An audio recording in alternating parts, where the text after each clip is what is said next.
Okay, self-conviction and self-trust.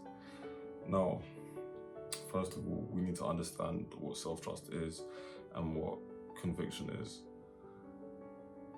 Okay, so first of all, when we're talking about conviction or self-trust, or another phrase I guess you could say is self-belief, people, let's just say that I have a different definition of belief compared to everybody else's definition of belief. Okay, not everybody else's, but most people's, the masses, the general perspective, the general definition.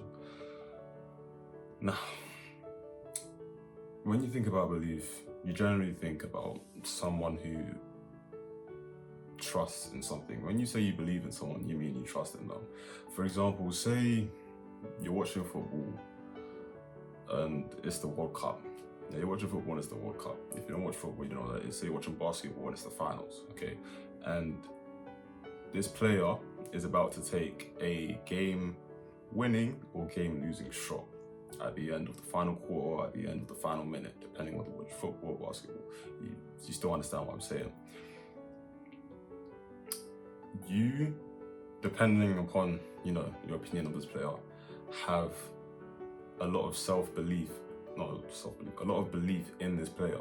And because you have a lot of belief in this player, you think that they're gonna make the shot.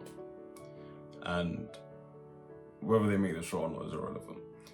I'm using this as an example to describe to you what the general definition of belief is. The general definition of belief is trust in someone or something. And trust leaves room for doubt. And to be honest, doubt is just isn't what we're looking for, in my humble opinion. When you're trusting in something, you're leaving room for the possibility of doubt. So you're leaving room for the possibility of them not doing what it is you trust them to do. But with this simple shift, this simple change, belief becomes something different entirely. This is when you begin to categorize belief as something you treat as fact, something you know. It's like, I've got a PC to the left of me here, and if I press the power button, that PC is going to turn on. It's like I have 100% conviction, 100% confidence in this machine turning on when I press that power button. Or this speaker here, I've got a speaker on the left of me as well. I've got 100% conviction in this speaker turning on if I press that power button.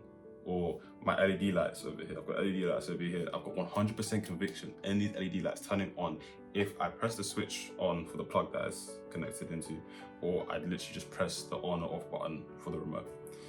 And that is what I'm talking about. 100% conviction is true belief, where there's no room for doubt, where it is treated as fact. Now, self-trust. Self-trust as literally just trusting your ability to do things, trusting your ability to make decisions.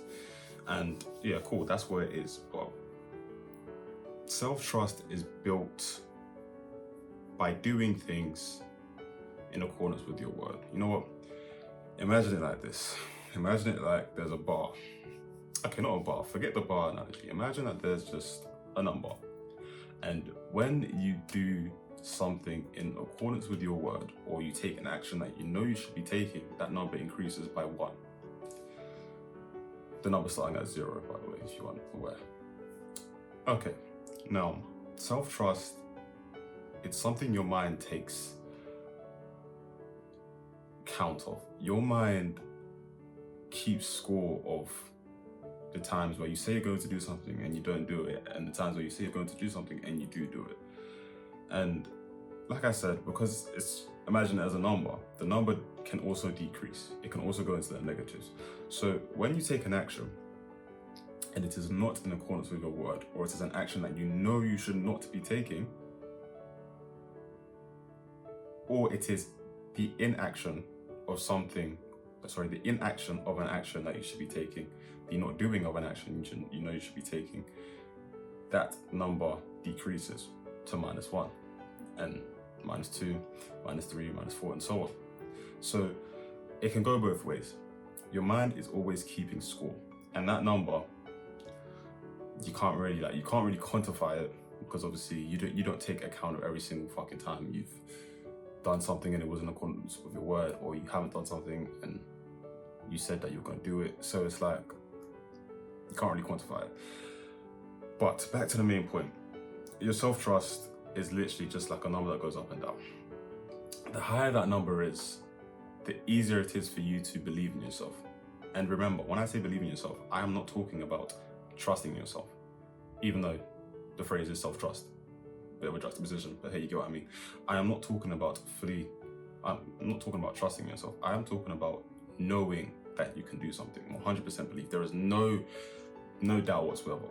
No doubt whatsoever. You're unshakable in that idea, in that fact. Cool. Now, we've talked about self-trust. Let us move on to self-conviction. Self-conviction. Self-conviction is like your expectations. Self-conviction is... Self-trust is the first stage, and self-trust allows you to tap into self-conviction. Self-conviction is... Has there ever been like a moment when you're talking to someone and then that person says something and you knew that person was going to say that? Or say you're playing a game against your boy on FIFA and he does a specific skill. I don't know, maybe he does the hocus pocus all the time or the rainbow flick, and you knew he was going to do it at the exact same time before he's even done it. That's what self-conviction is. Because you've got so much self-trust in yourself or in whatever the thing is, you're able to then expect and / predict what is going to happen. Now, I've just extrapolated to you self-trust and self-conviction in a sort of general perspective. Now I'm going to extrapolate it to you within the stratosphere of manifestation. Cool. Actually, no, I think it's starting to be a general shift, to be honest. But people don't really think manifestation is a real thing or it doesn't exist. Now, I'm going to explain to you as to why, in my personal humble opinion, I think that is ludicrous. Think about it from this perspective. Everything you see around you, these glasses that I'm wearing, this vest that I'm wearing under this beautiful physique, or this speaker that's to the left of me, you can't see it, but I can see it, or this water bottle that I'm holding. Everything you see around you was first an image or thought in the mind before it was expressed into, I guess, our physical reality, our physical world, life, whatever you want to call it. And also, this may only really apply to one stratosphere of people, but if you believe in God or believe in a God, then you literally know that there is a higher being with a way higher level of intelligence, which also has a mind, which also has consciousness. And this being has literally, like, their mind has been expressed onto creating a physical world. And that's where you literally have nature, you have animals, you have us. You have trees, you have the ground, you have oxygen, everything, planets, everything. Now, as I was saying, everything was first mental before it became physical. Every single thing you see around you was first mental before it became physical. So this is why I think it's kind of ludicrous. Now, back to the main point. Self-trust and self-conviction within the stratosphere of manifestation. So, with self-trust, your ability to manifest is dependent on how much trust you have within yourself to manifest. How much you trust your ability to manifest. Sorry, that's a better way to extrapolate it. Cool. Now, what I want you to do is think of any time where you specifically were cool playing that game. What was that game that niggas used to play when we were younger? What's it called? Yellow Card No Returns. That's it. If you played Yellow Card No Returns when you're younger, you're gonna get this explanation. But if you didn't, I'm gonna tell you what a game is so that you understand it. Basically, Yellow Card No Returns was literally just a game you play with your boys back in, I don't know, secondary, even primary, depending, it doesn't matter. You played it at one point where you literally be chatting to your boy and you're like, cool, first person to see a yellow car gets to give the other nigga a bang, pause. Obviously, when we said bang, we meant like a punch to the arm or to the face if you're crazy and insane, to the face. But if you're a normal guy, to the arm. Now, did you ever notice that when you play this game, you started seeing yellow cards way more fucking often? As in, like, when you play this game and you were looking for yellow cards, you were actually seeing yellow cards, like just fucking everywhere. Well, not everywhere, just a lot. Actually, no, pretty much everywhere, to be honest. And before you start playing this game, like before you start playing this game or whatever, like, or even just going about your day and you're not playing this game, you barely see yellow cards, bro. Like, tell me the last 3 colors of any cars you saw on the road. If you remember that, I don't know why you would, but if you remember, it would probably be like white, black, red, blue, just any color that isn't yellow. And do you kind of get what I'm trying to say here? Where is what you focus on, where your attention goes towards, you kind of see more of it. And there is a study that, there's a scientific study that basically kind of proves this and talks about it. I forgot what it's called. When I find it, I'll put it down in the description for you guys. But yeah, moving on. We're basically going to be using that to build, I guess, self-trust in your ability to manifest. I'm just going to shorten that and call it manifestation muscle. I have stolen that phrase from someone else. Like Picasso said, good artist copy, great artist still. But literally, back to what I was saying. I'm basically going to be using that sort of as a sort of base for this exercise. So this exercise is simply just manifesting seeing something. It can be as simple as seeing a specific type of bird. Seeing a specific type of bird, seeing a specific type of car, seeing a specific type of, it can be really anything that you rarely see, but you do deem it possible to see. For example, seeing a supercar, seeing a luxury car, just anything within that realm. Now, first thing I'm going to say is, not first thing I'm going to say, I've said many things actually. What I'm going to say now is, I'm going to explain why this exercise works. So, first of all, this exercise, everybody really knows, okay, everybody within this specific, I guess, sector knows that manifestation is a real thing, but they don't really have a lot of confidence in it or trust in it or confidence in their ability to do it, if you get what I mean. And it's like, you've got to start small. You've got progressive overload, okay? If niggas go to the gym, you know what progressive overloading is. If you don't go to the gym, I'm gonna explain it to you. It's literally just putting the weight up when you do a certain amount of reps with a certain exercise. And yeah, cool. So you're gonna progressive overload. You're gonna start with something like I already said, you're gonna start with something like a car, bird, whatever, just something. It could be something you see commonly, but just not that much. For example, a Tesla. A Tesla is not a supercar, it's not a luxury car, but you don't see a Tesla every fucking day now, do you? Maybe you do, if you live in, I don't know, California, I don't know, whatever place has a lot of Teslas. But yeah, that's what you're gonna start with. And then after that, once you get to a point where, this will be like dependent on you, obviously, everybody's different. Everybody gains confidence after a different amount of tries. everybody will feel confident in their ability to manifest after different tries. Also, there's one point I missed. In certain people's lexicon, it would be called manifestation, and I guess a sociologist would call it the self-fulfilling prophecy. A scientist would call it the placebo effect.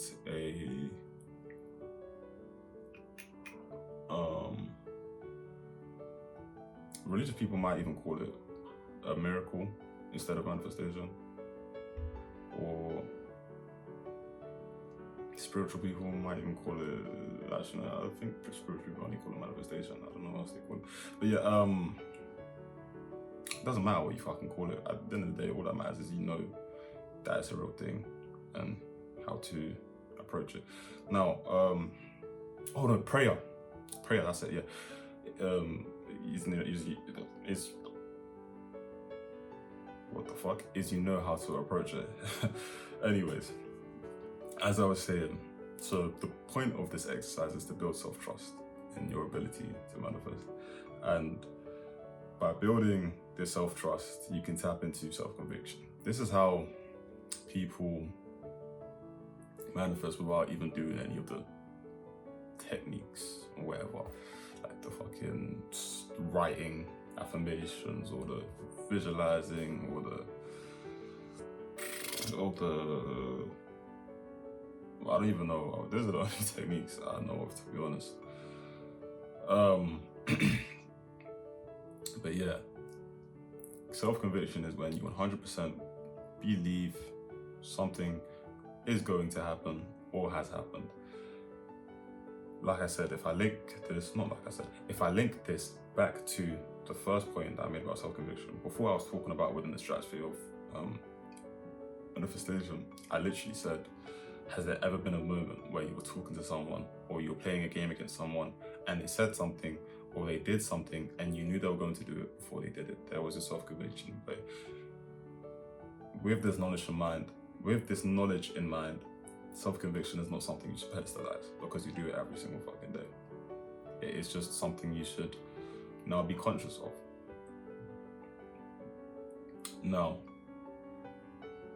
how you are going to approach doing this exercise where you build your confidence in your ability to manifest is visualization. I know I kind of dissed the techniques earlier, but I'm not trying to say techniques are bad. What I'm trying to say is the secret isn't the techniques. The secret is literally just you. The secret is literally just being able to 100% believe in something. And when I say believe, I'm not talking about within the stratosphere of trust. I'm talking about within the stratosphere of knowing, of treating it as fact. Now, what you're going to do is every morning or every night before you go to sleep, you're going to visualize. You're going to visualize seeing what it is that you want to see. Whether it's a supercar, whether it's a specific type of bird, whether it's a kid holding a red balloon, okay? You're going to visualize seeing it. Now, within this visualization, you're going to keep it within the first person camera mode. First person camera mode only, no third person, none of that. First person camera mode, because you want the scene to be something that you could literally see in real life. And the reason why we're going to visualize is because your mind cannot differ between reality and imagination. That is why whenever you think of a positive scene happening, well, like say you're daydreaming during the day, you think of a positive scene happening, you feel positive emotions. It makes you happy, you get a sense of euphoria, whatever. Or say you imagine a negative scene, you get negative emotions, etc. And the reason why you're going to do this in the morning or at night is because your brain has, I think, 4 states. I think it's 4 states. And when you first wake up, your brain is in the theta state. And this is when your brain's frequencies are at a specific level. And within this level, your brain is your brain is in the deeply meditative state. This is the state that your brain is in literally right before you go to sleep, or right before you go, or right before you wake up. Not right before you wake up, or as you wake up. And within this state, you feel a bit drowsy, you feel tired. Obviously, because you've either just woken up or you're about to go to sleep. So when you feel drowsy and when you feel tired is when you also feel completely relaxed. You feel relaxed, drowsy, etc. And this state is when your subconscious mind is most impregnable. Impregnable? That sounds impressionable. We're gonna go impressionable. That is when your subconscious mind is most impressionable. That's why in the military, when this is kind of secret, they don't want you to know this, all right? But in the military, when they wake up, the military soldiers, and they're calling them maggots and shit, so that they have a terrible sense of self-confidence and self-belief in themselves, and are always listening to the orders of the commander. They call them maggots, bitches, dickwads, whatever they want to fucking call them, whatever derogatory term or insult that they'll call them when they wake them up, because they want them to have less self-confidence in themselves. I'm not going to go too deep into that rabbit hole though, that's not what we're here for. Now,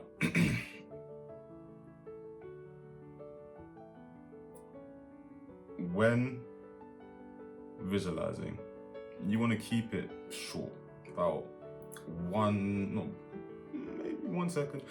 to 3 seconds. You want to keep it, 3 to 5 seconds. You want to keep it short and simple, because you don't want to overcomplicate things, and you want to be able to specify it, as in you want to be able to focus on one particular thing within that specific scene that you're imagining. For example, the scene could be something as simple as, okay, cool, say I want to manifest seeing a G-Wagon.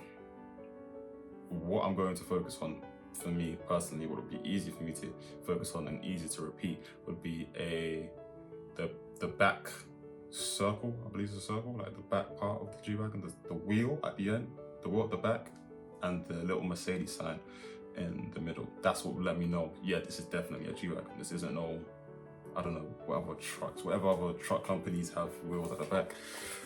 And then, yeah. So you want to focus on something simple and something easy to see again and again and again.